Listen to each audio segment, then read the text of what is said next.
Now, without this sense of destiny, we will not have the strength and the endurance that we need to build powerful churches. By the way, we're on page 10 of your notes, and there's a place to write the word endurance. I want you to understand that it's not easy to build a powerful church. If it were easy, there would be thousands of them. It takes a lot of blood, sweat, and tears. It takes a lot of sacrifice, a lot of time, a lot of endurance. And one of the things that gives that endurance is this sense of destiny, this understanding that God has called us to do something powerful for Him. Now, if an individual or a church does not have this sense of destiny, they will not have the passion that they need to deeply impact their society, their town or village, or their country. Once again, write the word passion in your notes. I told you earlier we were going to talk a lot about passion because it's people of passion who impact the world. Now I want you to listen to this statement by Dr. John Maxwell. He said, if passion is not a quality in your life, you are in trouble as a leader. Now, I have trained well over 30,000 leaders in the last 8 years.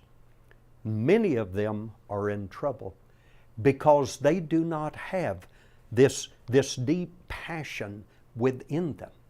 If their churches are not growing, it doesn't really disturb them. If they're not planting new churches or sending out new missionaries, they're not really worried about that. This business of passion may be a problem with you, because understand that without this passion, you will never accomplish anything significant for God. Now, without this sense of destiny, we will not be able to stand in the midst of persecution. Now, I travel in some of the most dangerous places in the world, in places where there are a lot of persecution. Perhaps you yourself know something about persecution. And you probably know that not all believers who are persecuted continue to follow the Lord. Sometimes they go back to their former religions.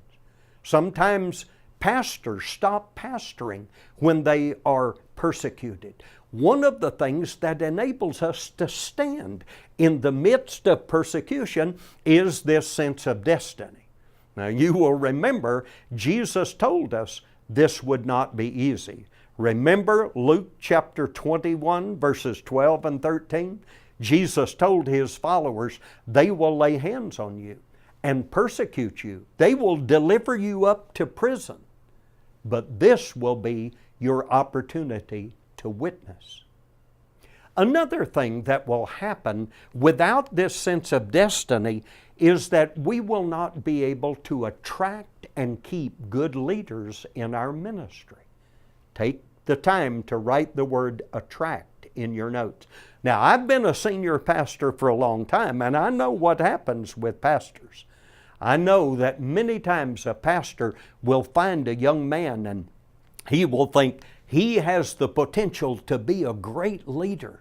And so he'll spend time with him, discipling him, training him, trying to raise him up as a leader. He may spend 6 months or a year, but this often happens. Just when that young man develops some maturity and gets to the place where he can really help the pastor, he leaves and goes off on his own or goes and joins another organization. Now, why does that happen?